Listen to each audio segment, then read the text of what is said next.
आगे देखिए अपि। अब अपि का अर्थ होता है निश्चय या फिर अपितु। अपितु, अपिधान, अपिहित,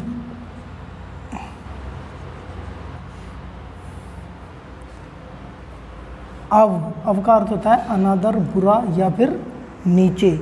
तो देखिए अव के और उदाहरण लेते हैं हम, जैसे अवगुण,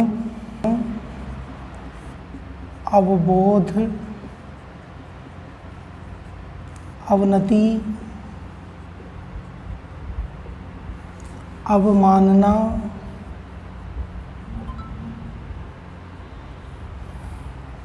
अगला शब्द है आ का अर्थ है पूर्ण, विपरीत या सीमा। अब इसमें लेते हैं शब्द हम आदेश,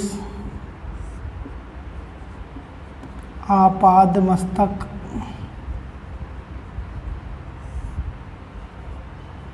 आजीवन,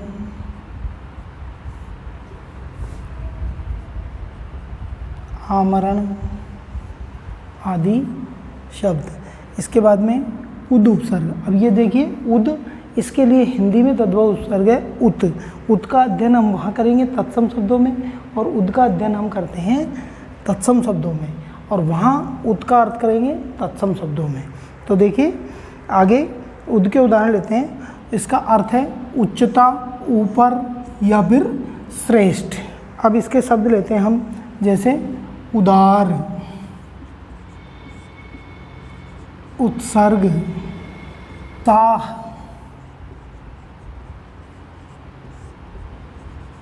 उद्धार आदि।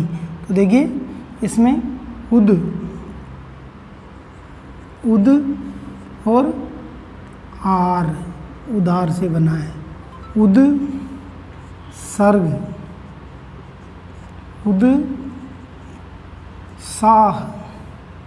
अब यदि ये हिंदी में पूछे जाते हैं तो इसमें हिंदी में इसका है उत उपसर्ग, तो आपको वहाँ पर उत करना होता है हिंदी में। बाकी संस्कृत का है उद। संस्कृत का उद और हिंदी का उत एक ही इनके अर्थ है और एक ही तरह से प्रयुक्त होता है। यदि उद या उद दोनों ऑप्शन में दे रखें तो आपको उत ऑप्शन पे टिक करना पड़ेगा, क्योंकि हिंदी का उपसर्ग उत होता है। अच्छा, अगला शब्द देखिए उप। उप का अर्थ होता है समीपता, सहायक या फिर गौण। अब इसमें उप में जैसे उपहार, उपदेश, उपहास,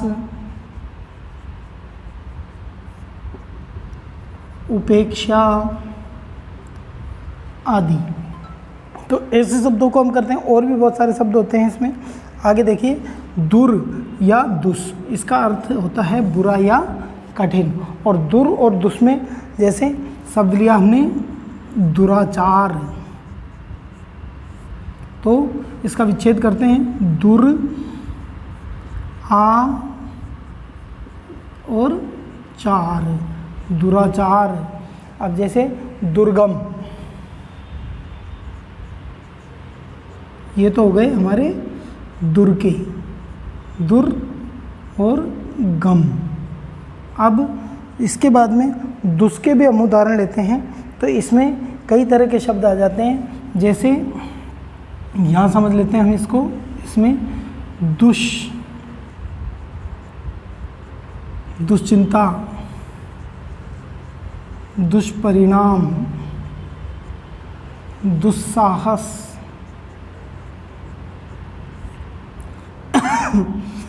नी।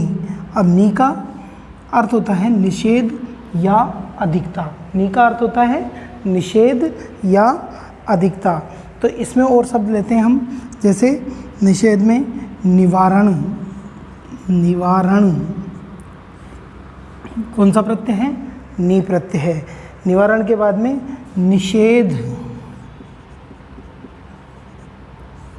निलय, न्याय, नी और आय से मिलकर बना है न्याय, न्यून,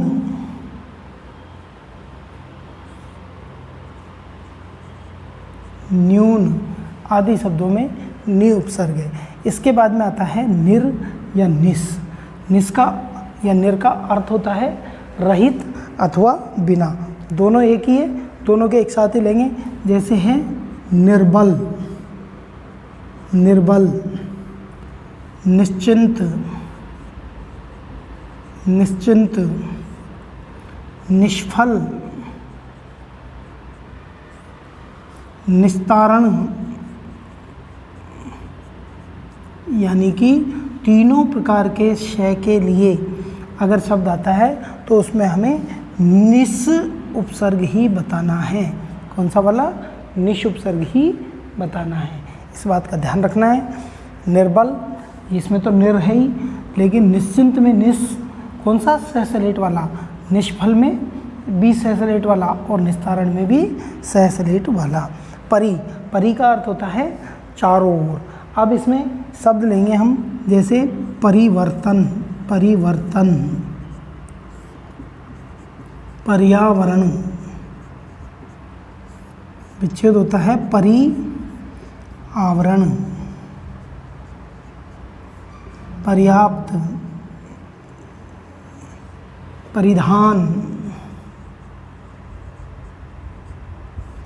आदि। इन शब्दों के माध्यम से हम समझ सकते हैं। आगे देखिए प्रय। प्रय का अर्थ होता है अधिक या आगे। अब शब्द है प्रारब्ध, प्रारब्ध। तो अब देखिए इसमें प्रा दिख रहा है, लेकिन इसका प्रय, फिर आ, फिर रब्ध। प्रारब्ध शब्द का अर्थ होता है पूर्व जन्म के कर्मों का फल। पक, प्राध्यापक। अब देखिए प्रय, अधि, आ और पक। तो देखिए मूल शब्द क्या है इसमें? पक, पक धातु। तो देखिए प्रय, अधि, आ और पक। प्रयोग, प्रमेय आदि बहुत सारे शब्द हैं। अब इसके आगे लेते हैं हम प्रति। और प्रति का अर्थ होता है प्रत्येक, समानता या फिर और। शब्द देखिए इसमें प्रतिवादी, प्रतिवादी, प्रतिक्रिया, प्रतिक्रिया, प्रत्येक। देखिए परा, परा का अर्थ होता है विपरीत, उल्टा अथवा पीछे। इनमें से कोई सा भी एक अर्थ परा के लिए ले लिया जाता है। जैसे पराधीन, पराधीन, पराभव, पराकाष्ठा आदि। तो देखिए इसके अतिरिक्त अगला शब्द देखिए सम। सम का अर्थ होता है शुद्धता, पूर्ण या फिर सुंदर। पूर्ण, सुंदर या शुद्धता। तो इसमें देखिए आगे शब्द लेते हैं हम, जैसे संयोग, संयोग। अब इसमें कौन सा उपसर्ग है? सम उपसर्ग है। जैसे संपूर्ण, संपूर्ण। तो इसमें कौन सा उपसर्ग है? सम उपसर्ग है। जैसे संवाद, संवाद,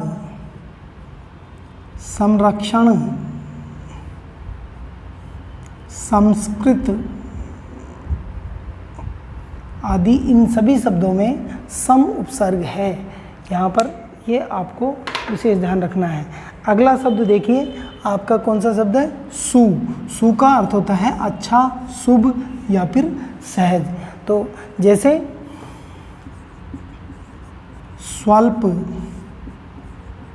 स्वस्ति, सुजन,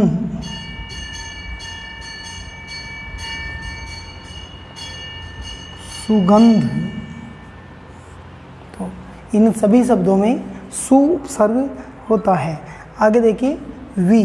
वी का अर्थ होता है विशेष या फिर अभाव। शब्द है जैसे विवाह। अब यदि हम इस उपसर्ग के आधार पर विवाह शब्द का अर्थ निकालें, अर्थ होता है विशेष, और वाह का अर्थ होता है बोझ या बोझा। तो विशेष प्रकार का बोझा, वाह का अर्थ क्या होगा? विशेष प्रकार का बोझा, बोझ, वचन। और भी शब्द ले सकते हैं हम इसमें, जैसे इसके अतिरिक्त व्याकरण, व्यूह, और बहुत सारे शब्द हैं, जैसे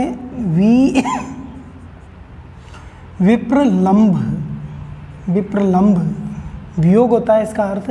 तो इस प्रकार से हम संस्कृत के 22 उपसर्गों में से 20 उपसर्ग हिंदी में पढ़ते हैं और उनका आपने अध्ययन किया। अब हम लेंगे हिंदी के उपसर्ग।